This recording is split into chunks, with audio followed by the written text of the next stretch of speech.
Hey guys, welcome back to Ed's Garage 2.0. This is the how-to channel. Today I'm going to show you how to replace a wall outlet. I've got one here in my closet that isn't working properly, so I'm going to show you exactly how to replace it. It's really simple, doesn't take you very long, and it can be done safely if done correctly.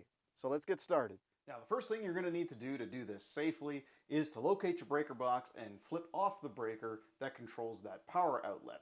Now, hopefully you have a breaker box that's properly labeled. As you can see here, pretty much every single breaker in here is labeled, but they're not entirely correct sometimes. And the reason for that is because if you've owned a house for a long time, sometimes there might be changes made and the listing of breakers might not be updated. So it's a good idea to basically confirm that what you're shutting off is indeed the correct thing. So I'm going to go through here, find the outlet, and shut it off. So I've got master bedroom plug, so that's probably the right one, but you never know. I've also got an ensuite, so there's a plug switch there as well, but I'm going to try this one. It's number 11 on my panel, so I'm going to look for the corresponding one here.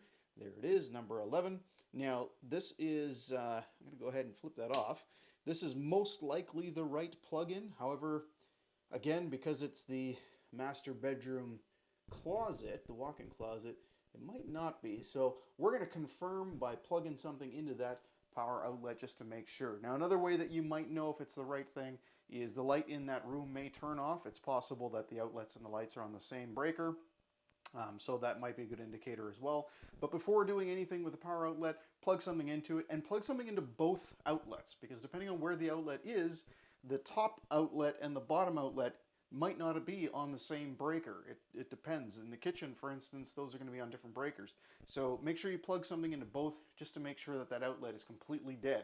Now, if the outlet is damaged and you can't plug something into it, well, then really the only safe way to do it would be to use a test light or a multimeter. If you don't have one of those, then stop what you're doing and hire somebody to take care of it for you. Now, to test for electricity with a multimeter, it's pretty simple. You just got to put the multimeter on alternating voltage. So right there, just V with a little wavy line above it. That's alternating current voltage test. And then you take the two probes here. Now, this outlet is still turned on, so I'll show you what it's going to read. So I can get this set up. All right, so I want to jam these in here. Really be easier if I had two hands to do this. All right, and as you can see, it's doing nothing.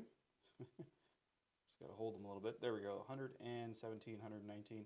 So that is essentially 120 volts still being powered to this power outlet. So got to be very, very careful when you put those probes in. Obviously, don't hold the metal bits because then you will shock yourself.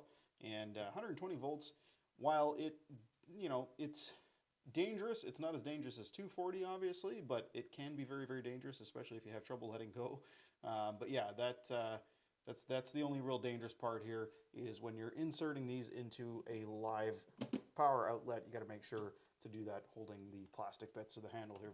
Pretty obvious, but yeah, should point that out. All right, so I've gone ahead and shut this breaker off, so now you can see the difference.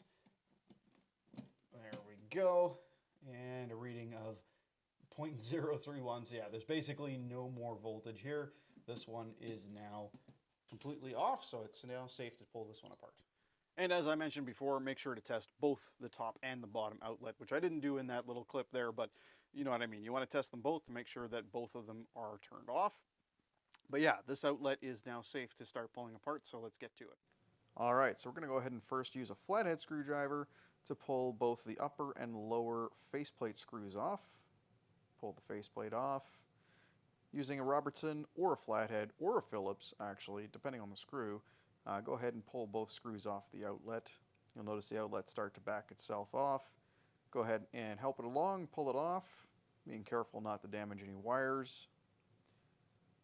Next, we're going to go ahead and take off the hot side first. We're going to go ahead and unscrew that with a Robertson. Generally, hot's going to be black. We're going to cover that up for safety.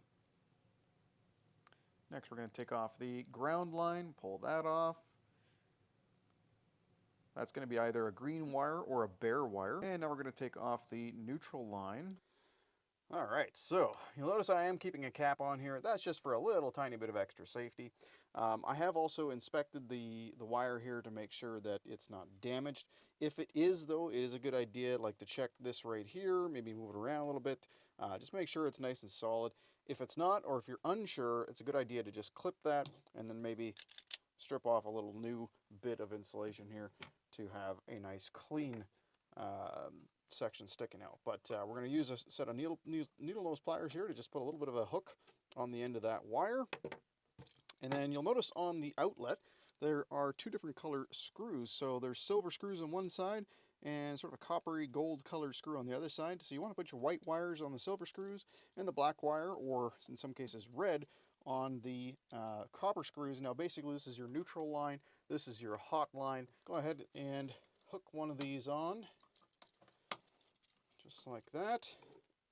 Now I'm using a Robertson screwdriver here. However, you can also use a Phillips head screwdriver. That'll do the trick as well. There we go. Nice and solid. Double check, make sure that it's in properly.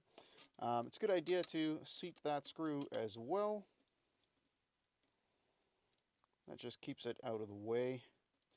We've also got a ground screw right here, so we're going to pull out our ground line. Ground wires basically are going to be uncovered. So get a good hook on that one as well.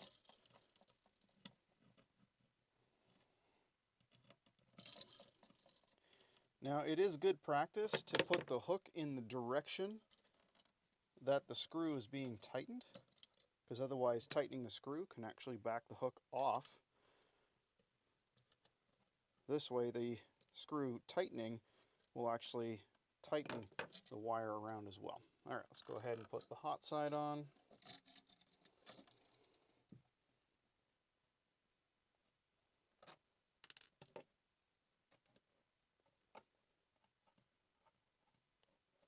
There we go. Same idea.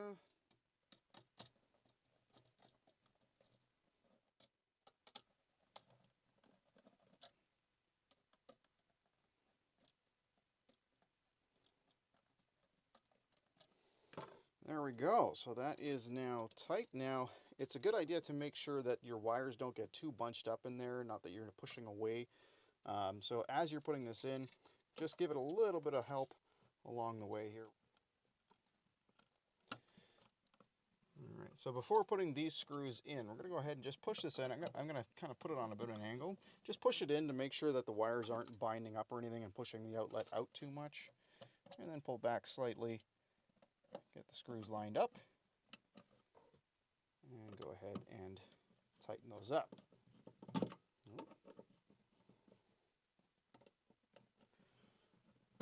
Now it's a good idea to do one at a time because there's little backing plates that actually just hold the screws in place, but in order to preserve those for future use, I don't want to push on this yet because that'll kind of wreck the holes in those backing plates. So it's just kind of nice to kind of do this back and forth here, have it go in nice and evenly. Now when I get my power outlets into place here, I like to make sure that the distance between the outlet and the cut wall is basically the same on either side, and that way when we put on the cover plate, you know, it's not going to be ugly. I also want to make sure it's nice and vertical. That's going in perfectly. Now, no need to over tighten this, okay? Make sure it can't move, but don't go nuts, don't over tighten. All right, we'll get a nice new backing plate on there.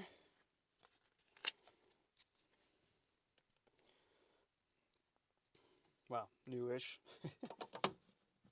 Okay. All right, and when we get our screws seated, it's nice to kind of keep the slot in the screw vertical. All right. So again, doesn't need to be tight, just needs to be on. And there we go, we have a replaced power outlet that should work perfectly. That's all there is to it. Don't forget to like and subscribe, comment below if you have any questions. Till next time, take care.